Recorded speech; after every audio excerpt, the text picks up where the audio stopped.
RPGs have always served as a gateway to stories that challenge and expand our perspectives.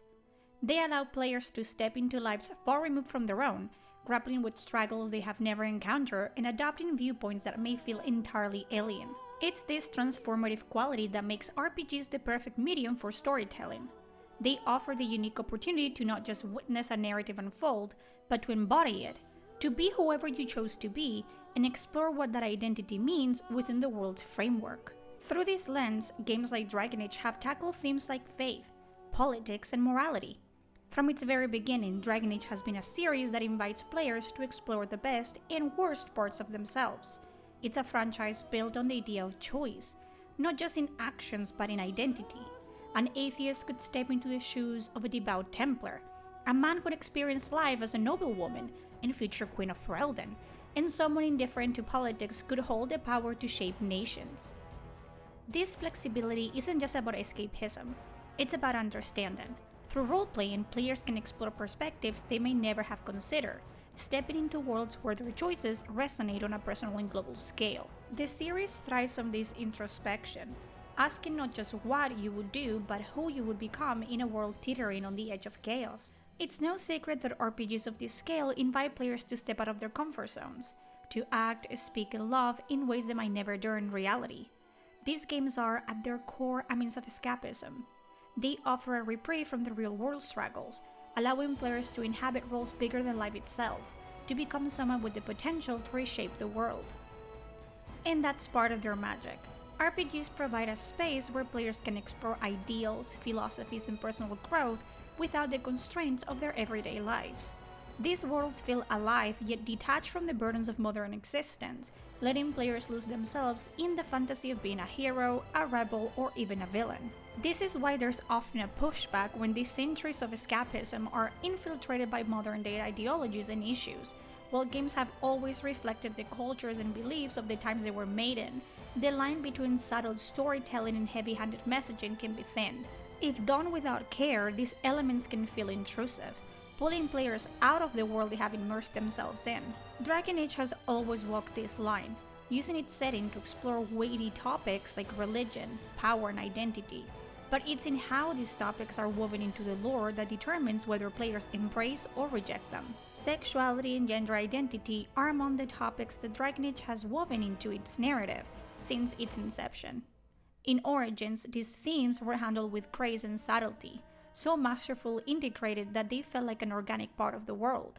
Players didn't stop to question the existence of same-sex relationships or the cultural norms of Thedas. They simply accepted them as facets of the society they were exploring and moved on. Liliana's casual discussions about her relationship with women and Severan's fluid approach to love were all delivered without fanfare or self-congratulation. These moments respected the player's intelligence, allowing them to experience these nuances as natural extensions of the game's world rather than lessons to be learned. However, in the latest installment of the franchise, the subtlety that once defined Dragon Age is noticeably absent. Rather than presenting these themes as a seamless part of Thedas, they now feel overt, standing out in ways that can detract from the immersion. The player isn't given the opportunity to discover these elements naturally. Instead, they're often delivered in ways that feel more like statements than storytelling. This shift is particularly evident in how Veilguard addresses Taash, a Qunari character who struggles with their gender identity. On paper, the idea of a non-binary character in Thedas isn't that far-fetched. The Qun, with its rigid structure and emphasis on roles, could be an ideal setting to explore such a character. After all, the Qunari already view gender in terms of purpose and function, so the concept of someone who doesn't fit neatly into the prescribed role makes sense. If the game had taken the proper steps to build lore and world building around this, it could have been an excellent opportunity to explore the complexities of gender identity in a society like the Qun. But Veilguard doesn't bother to take these steps. Instead of exploring Tash's struggle as a deeply personal and cultural journey, the narrative treats it as simplistic, almost an afterthought. The Qun is not only a set of rules for Taash, but a system she seems to be unable or unwilling to fully engage with. And while that's a valid point of conflict, the execution falls flat. There's little nuance of exploration of how Tash's identity doesn't align with expectations placed on her, nor is there any attempt to show how her personal journey fits into the larger context of the Qunari worldview. What makes this so frustrating is the wasted potential.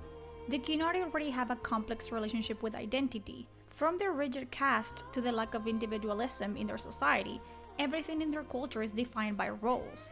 Adding a character like Taash, who doesn't fit into these roles, could have opened up a rich narrative about the tension between personal identity and societal expectations. Instead, Taash is simply defined by her struggle with gender, and her journey lacks the depth needed to make her story resonate in the way it could have. In a world as rich in nuance as Dragon Age, failing to properly explore a character's identity in a meaningful way feels like a missed opportunity.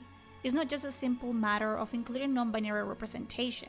It's about giving that representation the depth, thought, and world building it deserves.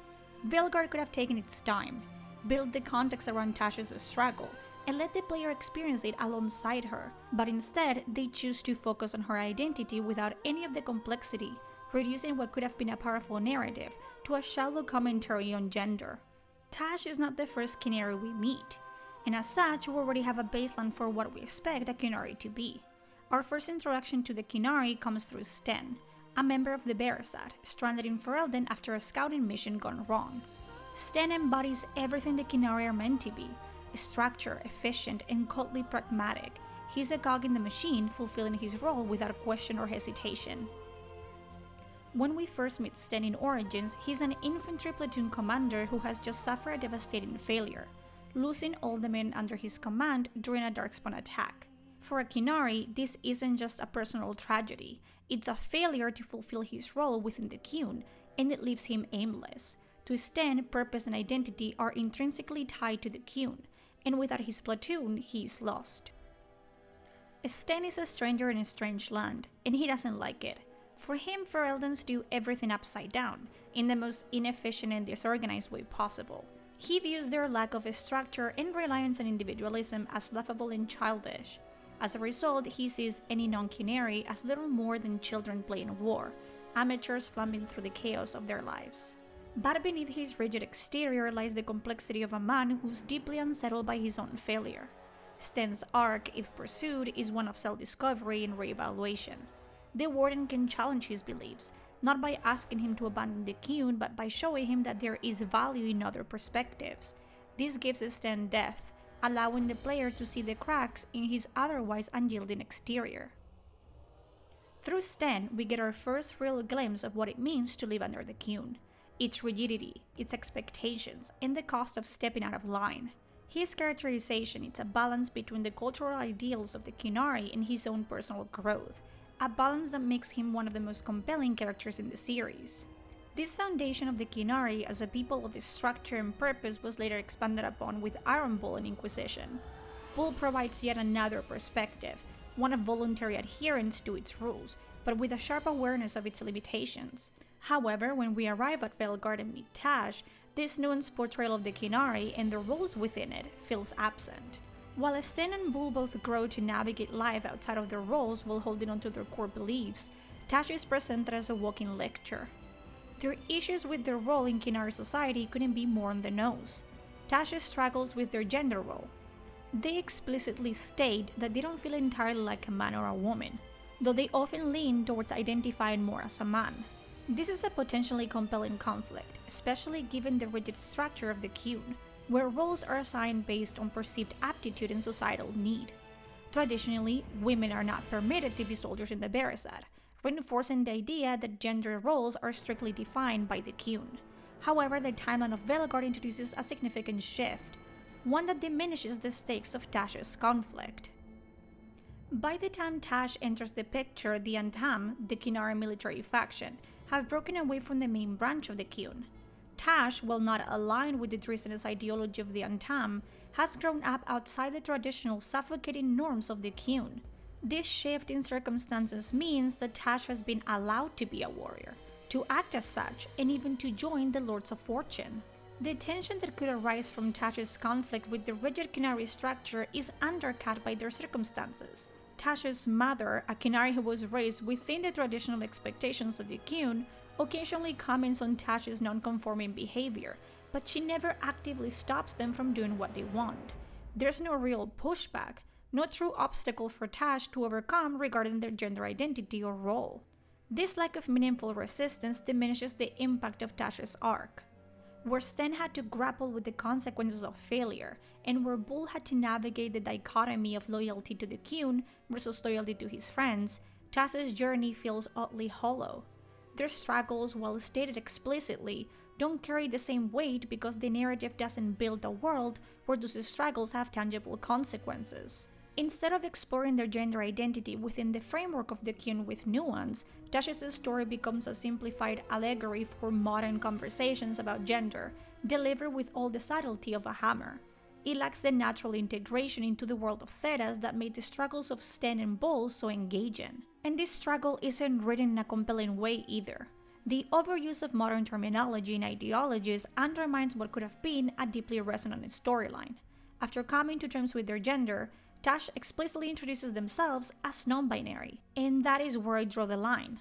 I'm willing to overlook quite a lot for the sake of a good story. I've done it before, and more often than not, at least in the past, it was worth it. Pushing myself out of my comfort zone introduced me to characters and struggles I might have never considered otherwise. Characters are allowed and should be allowed to think differently, to challenge the player's worldview. But I draw the line at ignoring established lore and world building or outright dismantling it for the sake of the message. There were ways to approach this conversation within the established rules and logics of the world of Dragon Age. Taash is a Qunari, and they identify as such, meaning they follow the Qun. That inherently comes with expectations, many of which weigh heavily on individuals who operate far from home, exposed to societies and cultures beyond the rigid structure of the Qun. We have seen this before with Iron Bull, who navigates the push and pull of loyalty to the Qun and his personal experiences with his companions. The Qun, as presented in the series, is not a rigidly binary society when it comes to roles. It assigns tasks based on aptitude and necessity, not individual desire. Still, it is a highly structured and oppressive system where stepping outside one's assigned role is nearly impossible without severe consequences. Dragon Age Inquisition touched on this with Krem, a transgender man who fled Tevinter to escape persecution for living as a male despite being assigned female at birth. Krem's story works because it operates within the established lore. Upon joining Bull's Chargers, he learns of the Qunari term a Qunath lock, meaning one who is born one gender but lives as another. This acknowledgement of his identity provides him with a sense of validation he hadn't encountered before. The writers thoughtfully wove a modern concept into the world of Dragon Age, creating a term and cultural framework that felt authentic and in harmony with the setting. Krem's identity is fully integrated into his character, his struggles, and his interactions with the world around him. With Taash, however, the writers didn't bother to create anything that aligned with the lore. Instead, they relied on modern terminology like non-binary and bisexual, words that feel glaringly out of place in a fantasy setting. The closest thing Thedas has to gender studies is its acceptance of same-sex relationships, and even that is deeply influenced by culture and religion. This choice doesn't feel just jarring, it actively disrupts the immersion of the world. Instead of crafting a storyline that could explore Taash's identity through the lens of Qunari culture and the expectations of the Qun, the writers take a shortcut, using terminology that feels more like a statement for the real world than a natural part of Thedas. It's a missed opportunity to create something nuanced and impactful, and it diminishes what could have been a meaningful exploration of gender within the lore of Dragon Age. Sten, the future Arishok, brings one of the most direct and fascinating perspectives on gender and roles when interacting with a female warden. If asked about her position as a warrior, he openly expresses his confusion, claiming that she cannot be both a woman and a warrior. From his perspective, the two concepts are mutually exclusive, and the warden's attempts to explain otherwise genuinely baffle him. This moment reveals much about the Qun and its logic. Unlike the clumsy reinterpretation of the Qun in Veilguard, Sten's perspective is not born out of sexism or a belief in the inferiority of women. It stems from the Qun's emphasis on cold, calculated efficiency. Under the Qun, roles are determined by practical assessments of physical and mental aptitude. Qunari men, being generally larger and stronger, are sent to fight. Qunari women, perceived as more detail-oriented and intellectually inclined, are tasked with roles in research, administration, and child-rearing. It's not about confining anyone to a proverbial kitchen. It's about optimizing the machine of the Qunari society at all costs. Sten's perspective reflects this rigid adherence to logic. To him, the idea of a woman voluntarily stepping outside of her predetermined role is incomprehensible, a violation of efficiency. However, Sten is not an unreasonable man. He is deeply logical, and while slow to change his mind, he is willing to reassess his beliefs when faced with undeniable evidence. If the warden earns his approval and respect over time, Sten comes to acknowledge that she is an exception to his worldview. This respect doesn't completely upend his beliefs about gender roles under the Qun. Sten remains a pragmatist at heart. He might never see all women as capable warriors, particularly those who do not align with his values or exhibit the same prowess, such as Morrigan, whom he views as a dangerous Sarabas without discipline, or Liliana, who he dismisses as a frivolous woman playing at war. Yet the warden represents an exception that forces him to reconsider his absolutes. This shift, while subtle, leaves a lasting impact on Sten. His respect for the warden challenges his adherence to the strict rigidity of the Qun, shaping his views as he continues on the path to becoming the Arishok. It's a change born not out of sentimentality but out of logic. Sten sees the warden's skill, efficiency, and determination, and that is enough to alter his worldview, even if only slightly. Iron Bull represents a middle ground between Sten's unwavering adherence to the Qun and Taash's almost complete lack of adherence to it. As a member of the Ben Hasrath, Bull occupies a unique position within Qunari society, one that allows him freedoms and behaviors that would otherwise be met with strict correction or even indoctrination. His role requires him to be adaptable, personable, and approachable, a tactic designed to make others in Thedas let down their guard around him, making it easier for him to gather intelligence. However, after years spent away from Parvolin and surrounded by a tiny group of people he genuinely cares about, Bull has begun to change. His time with the Chargers has reshaped his worldview, softening the edges of his rigid Qunari discipline. Bull still remembers and respects his roots, though. His loyalty to the Qun and his understanding of its purpose remain an undercurrent in his character, creating a tension that drives many of his interactions.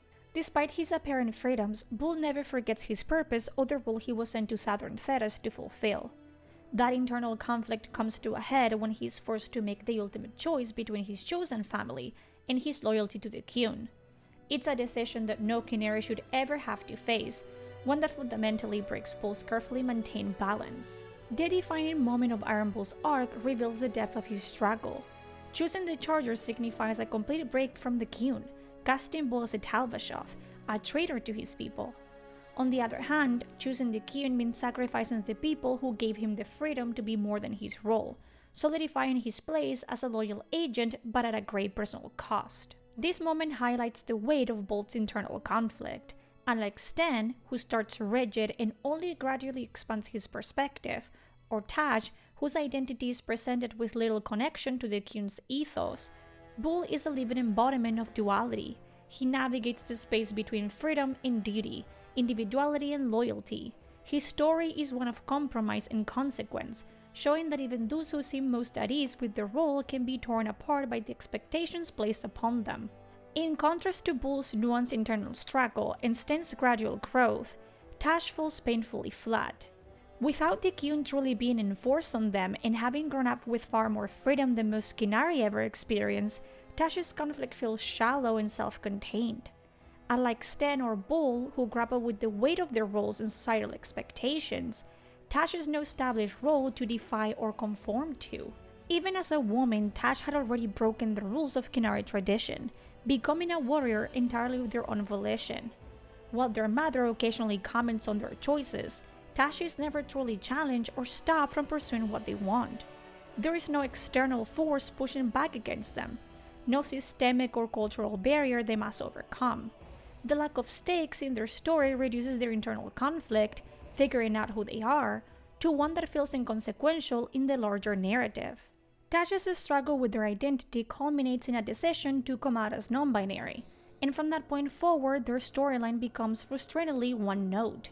The narrative ceases to explore their character in any meaningful way and instead pivots to using them as a mouthpiece for modern terminology and ideology. The game takes every opportunity to remind the player that Taash is non-binary, often through clumsy dialogue or overt lectures delivered by other characters. What could have been an introspective and thoughtful exploration of identity and societal roles instead becomes a repetitive and heavy-handed attempt to force the message. Unlike the seamless integration of Krem's story in Inquisition, where his identity as a transgender man is treated with respect and nuance, Taash's storyline feels forced and artificial. It lacks the depth and subtlety needed to make their conflict resonate with players, and instead of inviting empathy or understanding, it often alienates. By sidelining the complexities of Kinari culture and the potential challenges Taash could face within that framework, Velgard reduces their story to a shallow, preachy caricature. This approach not only weakens Taash as a character, but also undermines the immersive world-building that Dragon Age is known for. Instead of exploring what it means to be a Kinari struggling with identity in a world of rigid roles, Taash's story is reduced to an uninspired and superficial arc that fails to leave a lasting impression. As is often the case when finishing one of these analyses, I can't help but feel a deep frustration over the wasted potential of characters like Taash. They could have been a powerful conduit, introducing players to a nuanced perspective on identity and showing in a subtle and immersive way what it feels like to not fit into predefined roles. Taash had the potential to open doors for thought and conversation, challenging players to engage with the complexities of individuality within the framework of the Qun. Instead, the way Taash was written achieves the opposite. By reducing them to a heavy-handed, one-dimensional character who constantly lectures the player and lacks any redeeming qualities, the writers alienated the audience. They turned what could have been a bridge to understand it into a glaring gap, a missed opportunity to connect through meaningful storytelling. A great RPG doesn't tell players how to think or feel. It allows them to come to those realizations organically, through immersive characters and compelling narratives. Unfortunately, Taash's mishandling is a stark reminder of what happens when a character is designed to push a message, rather than to exist as a fully realized person within their world. Instead of inspiring empathy, Taash's story only serves to frustrate and disengage, and that is perhaps the greatest tragedy of all. Thanks for watching, and I'll see you next time, when we'll dive into more of the Dragon Age lore that's both fascinating and frustrating. Until then, stay critical, stay curious, and as always, stay gaming.